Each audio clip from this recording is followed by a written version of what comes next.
Welcome back to the 2018 Golf Industry Show. We are in for a treat. We are going to finish strong with two exceptional guests. And the first conversation we're about to have this afternoon to wrap it up is with the USGA agronomist from the Southwest region, Brian Whitlark. Brian and I have had chats a number of times. We're chatting now on the GCSAA live stage, brought to you by Lebanon Turf in San Antonio, Texas.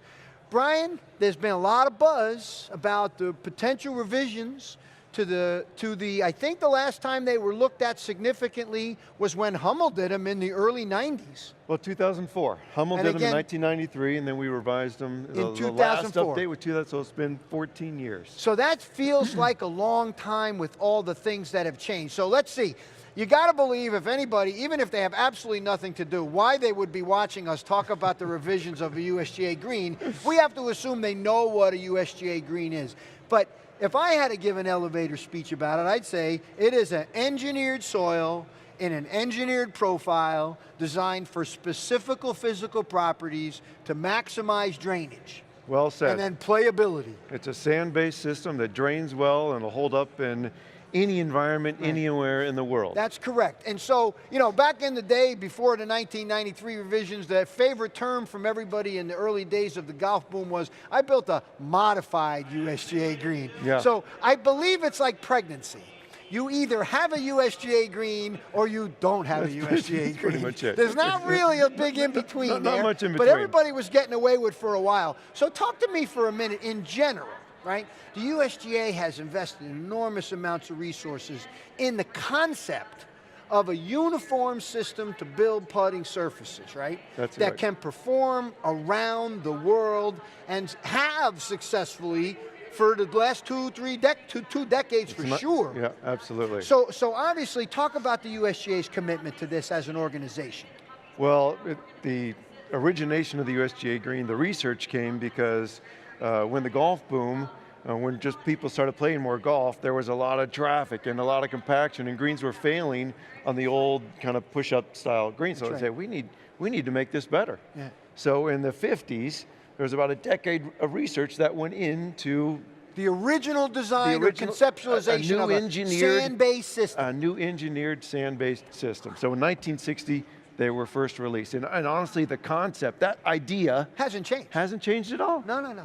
Just little things. Narrowly graded sands that will resist a certain amount of compaction, that are screened out and then tested to perform in a particular way. Now I remember when Hummel redid the specs in '93, I had a front row seat to a lot of that stuff. In fact, because it was so successful, he left to start the lab. I got the job at Cornell, so I'm very happy Norm did what he did. But to a certain extent, what was lacking was good testing protocol. And I think that's what the USGA identified back in the early 90s. That's what Norm was responsible for. Exactly In fact, we met with the accredited lab testing protocol, the representatives from the lab yesterday. The A2LA group. So to this day, there's a proficiency testing program where there's over a dozen labs that participate in this program, and they pay a fee, subscription each year. So Bob Miller sends them some samples, and they all run the unknown samples, and if they get flagged, they're out of compliance. And so there is third-party verification of the testing standards, which really was the big change in '93. That came out in 1993. And then you go 2004, that seemed like 11 years, and then it was 14.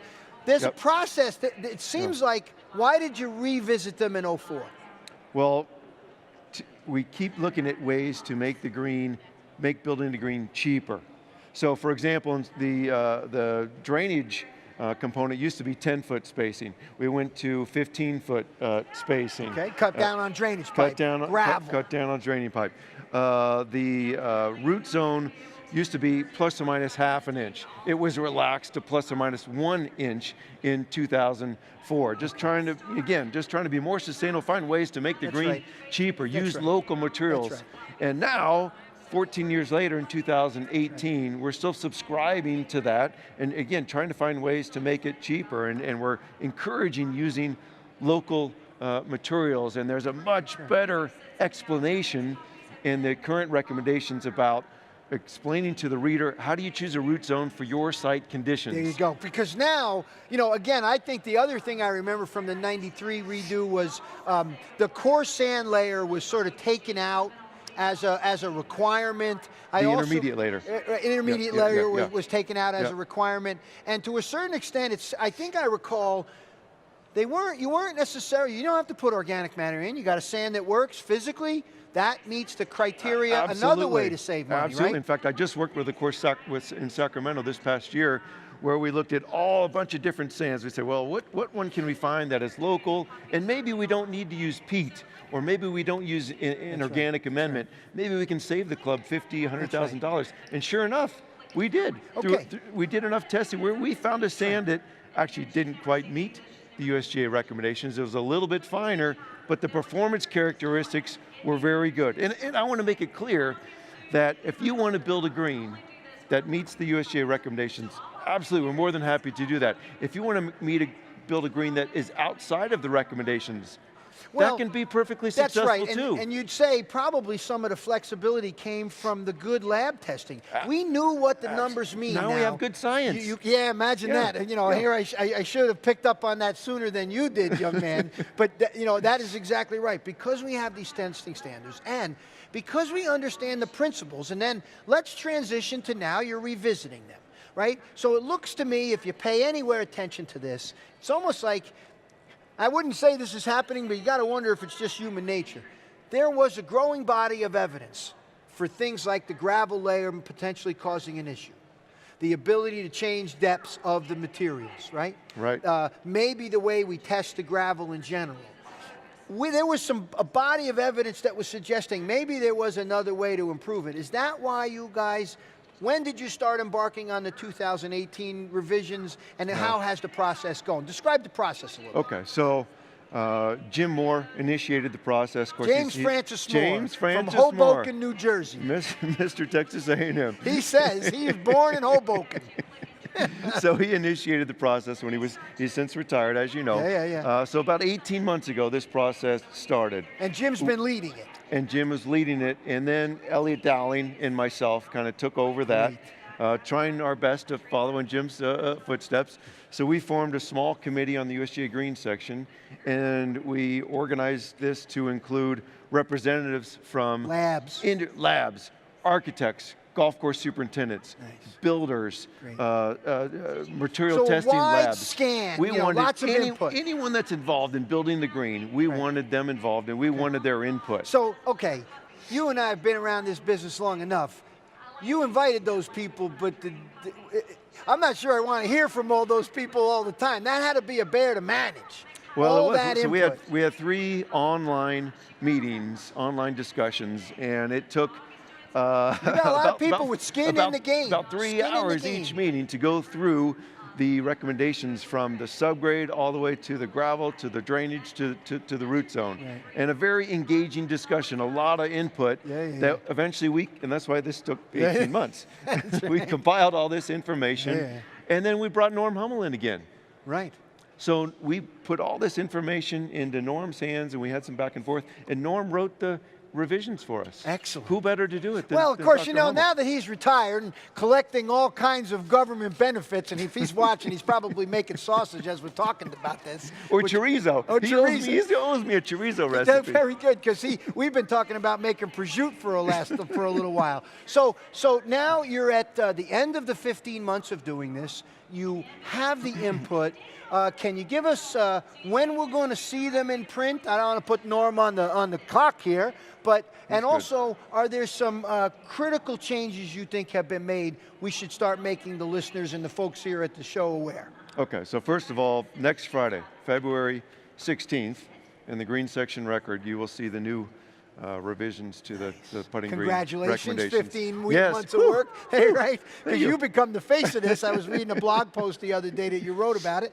So next Friday we're going to see him. Yes. What's the sneak peek for the listeners looking live? Yeah, I'll give you the Reader's Digest version. So the first step, there's 8 steps in the recommendations. The first step is just about assembling a team of professionals to help guide the superintendent and the builder through this To process. make the right decisions. Exactly. From the get-go. Use science, use your professionals in the industry. And that also makes local sources potentially available, because let's face it, half the cost goes into trucking stuff from one place to another, yes or no? Absolutely. And the further it's coming, and the more stuff you got to do to it, buy the local. more Buy local. This is a good example of buy local. So, first of all, the recommendations or guidelines? Recommendations. So guidelines is no good. Recommendations. Legally, guidelines is no good. Okay, so you have recommendations to build the team. What's another one? Well, so there's a note in there about stabilizing an unstable subgrade. So Jim Thomas from Thomas Turf Services gave us a nice white paper on lime stabilization.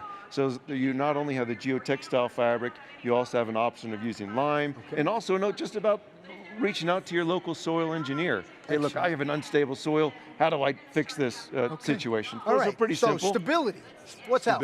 What else? So now we're moving from the subgrade up to the drainage.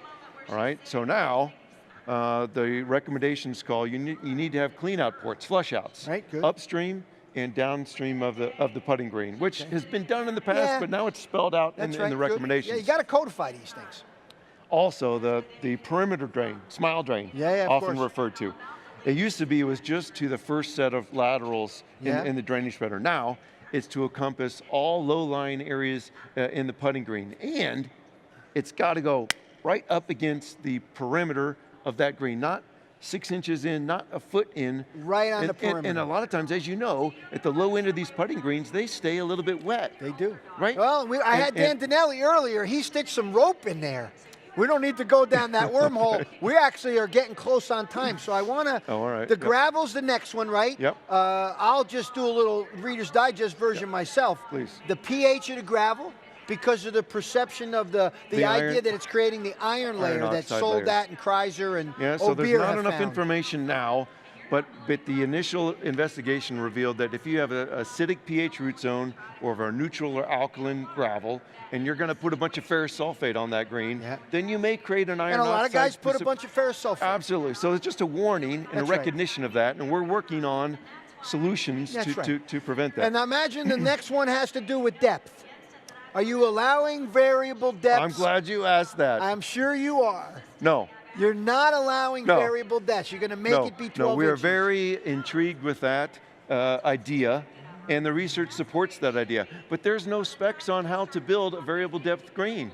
How do I go from 14 inches or 16 inches to 12 inches? Guys are guessing. Guys are guessing. Guys are guessing. It's an art. I mean, Dinelli was talking about it earlier. He's doing it in one place and not another. I've talked to architects that have done it. So just to be clear on this, that's right. That is not in the USGA recommendations. It is not. However, that doesn't mean we don't support that idea, and be happy to work with a course that wants to work through that. Absolutely. That's right. And so as we wrap up, okay, very good. It's coming next Friday. Yes. It's got a lot of key changes. Make sure you go to the Green Section record and get them. Yes.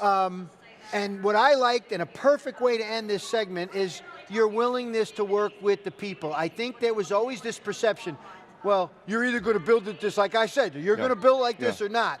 I think now that we've got the testing standards, and the best part is, long history now of these sorts of greens being built, of how they behave, right? Absolutely. So when I would imagine working with the USGA is more and more critical, because you have that wealth of knowledge. Of course, James Francis Moore decided to retire. Fortunately, I can still call him. That's right, we can still call him, so we're going to download it. So talk about the process. Should they just call you to figure out, contact a local agronomist on this job? Well, the recommendations will be released next Friday. Right. And there's a tips for success document that a lot of people don't know about. So this is a supplemental document that walks you through the whole golf course construction, putting green process.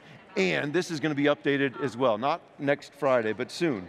And there's videos and a much better explanation. So in addition to that, absolutely, just call your local USGA agronomist. We'll be happy to work with you. I wish we could have talked about mowers in addition to the sand. Brian Whitlark from the Southwest, thank you for joining me. Always a pleasure. This is GCSAA TV live from the Golf Industry Show here in San Antonio, Texas. I don't have any place to go after this, but my friend Paul McCormick will be joining us soon, the Mindful Superintendent. As we say goodbye to Brian, we thank the USGA one more time for putting these together. GCSAA TV Live here at the Golf Industry Show is brought to us by Lebanon Turf. We'll be right back.